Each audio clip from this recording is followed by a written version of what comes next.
हरिः ओम श्री गुरुभ्यो नमः. These shlokas are recorded by separating the stanza word by word for easy learning. Please share your feedback in the comment. Kindly subscribe and share to others. Om Namo Bhagavate Vasudevaya. Om Namo Narayanaya. Shloka 9. Just when the war was to begin, Balarama had gone away on a pilgrimage. He first covered the holy area of Naimisharanya.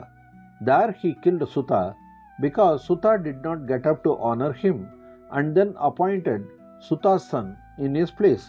Then he destroyed the Asura Valkala, who used to destroy the sacred yajnas carried out on the full moon and new moon days. Completing his pilgrimage, he returned to Kurukshetra.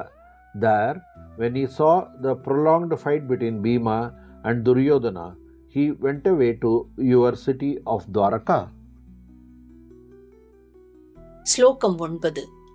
போர் தொடங்கவிருந்த சமயத்தில் பலராமன் தீர்த்த யாத்திரை சென்றிருந்தார்.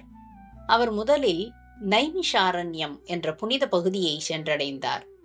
அங்கே தனக்கு மரியாதை செலுத்த சூதரை எழுந்து நிற்காததால் அவரை கொன்று சூதரின் மகனை அவருக்கு பதிலாக நியமித்தார். பின்னர் பௌர்ணமி மற்றும் அமாவாசை நாட்களில் நிகழ்த்தப்படும் புனித யாகங்களை அழித்து வந்த அசுரனான வல்கலனை அழித்தார். தனது யாத்திரையை முடித்துக்கொண்டு அவர் குருக்ஷேத்திரம் திரும்பினார்.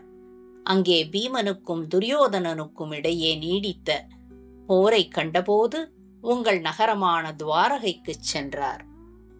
ശ്ലോകം 9. യുദ്ധം ആരംഭിക്കാൻ പോകുന്ന സമയത്ത് ബലരാമൻ തീർത്ഥാടനത്തിനായി പോയിരുന്നു. ആദ്യം അദ്ദേഹം നൈമിഷാരണ്യ എന്ന പുണ്യഭൂമി കീഴടക്കി.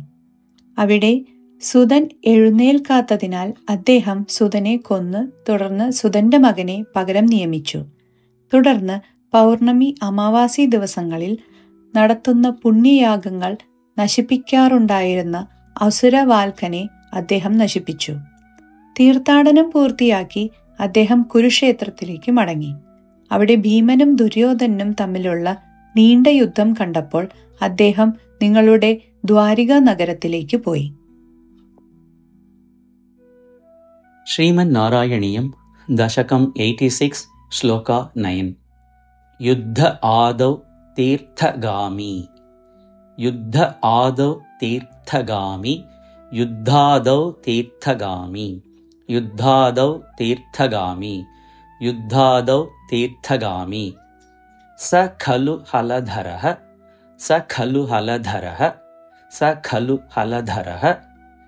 ನೈಮಿಷ ಕ್ಷೇತ್ರಂ ಋಚ್ಛನ್. ನೈಮಿಷ ಕ್ಷೇತ್ರಮೃಚ್ಛನ್. ನೈಮಿಷ ಕ್ಷೇತ್ರಮೃಚ್ಛನ್.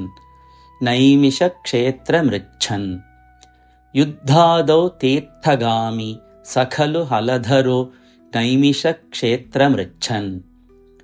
ಯುದ್ಧಾದೌ ತೀರ್ಥಗಾಮಿ ಸ ಖಲು ಹಲಧರೋ ನೈಮಿಷ ಕ್ಷೇತ್ರಮೃಚ್ಛನ್. ಯುದ್ಧಾದೌ ತೀರ್ಥಗಾಮಿ ಸ ಖಲು ಹಲಧರೋ ನೈಮಿಷ ಕ್ಷೇತ್ರಮೃಚ್ಛನ್. ಅಪ್ರತ್ಯುತ್ಥಾಯಿ ಸೂತ. ಅಪ್ರತ್ಯುತ್ಥಾಯಿ ಸೂತ. ಅಪ್ರತ್ಯುತ್ಥಾಯಿ ಸೂತ. ಕ್ಷಯಕೃತ ಅಥ. ಕ್ಷಯಕೃತ ಅಥ. ಕ್ಷಯಕೃದಥ. ಕ್ಷಯಕೃದಥ. ಕ್ಷಯಕೃದಥ. ಸುತಂ ತತ್ಪದೇ. ಸುತಂ ತತ್ಪದೇ. ಸುತಂ ತತ್ಪದೇ ಕಲ್ಪಯಿತ್ವಾ. ಕಲ್ಪಯಿತ್ವಾ. ಕಲ್ಪಯಿತ್ವಾ. ಅಪ್ರತ್ಯುತ್ಥಾಯಿ ಸೂತ ಕ್ಷಯಕೃದಥ ಸುತಂ ತತ್ಪದೇ ಕಲ್ಪಯಿತ್ವಾ. ಅಪ್ರತ್ಯುತ್ಥಾಯಿ ಸೂತ ಕ್ಷಯಕೃದಥ ಸುತಂ ತತ್ಪದೇ ಕಲ್ಪಯಿತ್ವಾ. ಅಪ್ರತ್ಯುತ್ಥಾಯಿ ಸೂತ ಕ್ಷಯಕೃದಥ ಸುತಂ ತತ್ಪದೇ ಕಲ್ಪಯಿತ್ವಾ. ಯುದ್ಧಾದೌ ತೀರ್ಥಗಾಮಿ ಸ ಖಲು ಹಲಧರೋ ನೈಮಿಷ ಕ್ಷೇತ್ರಮೃಚ್ಛನ್. ಅಪ್ರತ್ಯುತ್ಥಾಯ ಸೂತ ಕ್ಷಯಕೃದಥ ಸುತಂ ತತ್ಪದೇ ಕಲ್ಪಯಿತ್ವಾ. युद्धादौ तीर्थगामी स खलु हलधरो नैमिषक्षेत्रमृच्छन् अप्रत्युत्थायि सूतक्षयकृधतसुतं तत्पदे कल्पयित्वा। युद्धादौ तीर्थगामी स खलु हलधरो नैमिषक्षेत्रमृच्छन् अप्रत्युत्थायि सूतक्षयकृधतसुतं तत्पदे कल्पयित्वा। यज्ञघ्नं वल्कलं यज्ञघ्नं वल्कलं यज्ञघ्नं वल्कलं पर्वणि परिदलयन् पर्वणि परिदलयन् पर्वणि परिदलयन् स्नाततीर्थः स्नाततीर्थः स्नाततीर्थः रण अन्ते रणान्ते रणान्ते रणान्ते। यज्ञघ्नं वल्कलं पर्वणि परिदलयन् स्नाततीर्थो रणान्ते। यज्ञघ्नं वल्कलं पर्वणि परिदलयन् स्नाततीर्थो रणान्ते। यज्ञघ्नं वल्कलं पर्वणि परिदलयन् स्नाततीर्थो रणान्ते। सम्प्राप्तः भीमदुर्योधनरणं सम्प्राप्तः भीमदुर्योधनरणं सम्प्राप्तो भीमदुर्योधनरणं सम्प्राप्तो भीमदुर्योधनरणं सम्प्राप्तो भीमदुर्योधनरणम् अशमं वीक्ष्य यातः पुरीं ते अशमं वीक्ष्य यातः पुरीं ते अशमं वीक्ष्य यातः पुरीं ते अशमं वीक्ष्य यातः पुरीं ते अशमं वीक्ष्य यातः पुरीं ते। सम्प्राप्तो भीमदुर्योधनरणमशमं वीक्ष्य यातः पुरीं ते सम्प्राप्तो भीमदुर्योधनरणमशमं वीक्ष्य यातः पुरीं ते सम्प्राप्तो भीमदुर्योधनरणमशमं वीक्ष्य यातः पुरीं ते। यज्ञघ्नं वल्कलं पर्वणि परिदलयन् स्नाततीर्थो रणान्ते सम्प्राप्तो भीमदुर्योधनरणमशमं वीक्ष्य यातः पुरीं ते। यज्ञघ्नं वल्कलं पर्वणि परिदलयन् स्नाततीर्थो रणान्ते सम्प्राप्तो भीमदुर्योधनरणमशमं वीक्ष्य यातः पुरीं ते। यज्ञघ्नं वल्कलं पर्वणि परिदलयन् स्नाततीर्थो रणान्ते सम्प्राप्तो भीमदुर्योधनरणमशमं वीक्ष्य यातः पुरीं ते। युद्धादौ तीर्थगामी स खलु हलधरो नैमिषक्षेत्रमृच्छन् अप्रत्युत्थायि सूतक्षयकृधतसुतं तत्पदे कल्पयित्वा। यज्ञघ्नं वल्कलं पर्वणि परिदलयन् स्नाततीर्थो रणान्ते सम्प्राप्तो भीमदुर्योधनरणमशमं वीक्ष्य यातः पुरीं ते। युद्धादौ तीर्थगामी स खलु हलधरो नैमिषक्षेत्रमृच्छन् अप्रत्युत्थायि सूतक्षयकृधतसुतं तत्पदे कल्पयित्वा। यज्ञघ्नं वल्कलं पर्वणि परिदलयन् स्नाततीर्थो रणान्ते सम्प्राप्तो भीमदुर्योधनरणमशमं वीक्ष्य यातः पुरीं ते।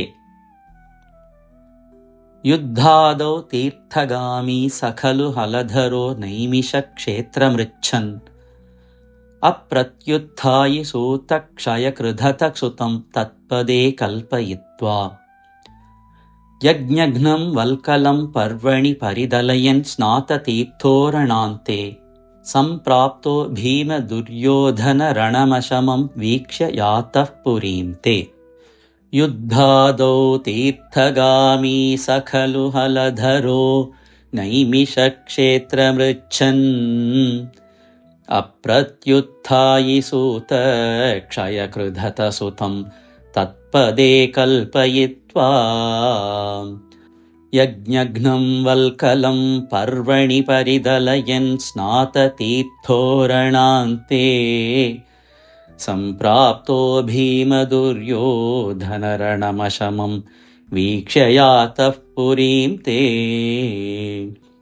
युद्धादौ तीर्थगामी स खलु हलधरो नैमिषक्षेत्रमृच्छन् अप्रत्युत्थायि सूतक्षयकृधतसुतं तत्पदे कल्पयित्वा यज्ञघ्नं वल्कलं पर्वणि परिदलयन् स्नाततीर्थोरणान्ते सम्प्राप्तो भीमदुर्योधनरणमशमं वीक्ष्य यातः पुरीं ते।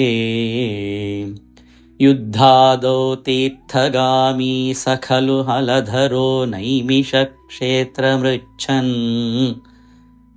अप्रत्युत्थायि सूतक्षयकृदथसुतं तत्पदे कल्पयित्वा यज्ञघ्नं वल्कलं पर्वणि परिदलयन् स्नाततीर्थोरणान्ते सम्प्राप्तो भीमदुर्योधनरणमशमं वीक्ष्य यातः पुरीं ते।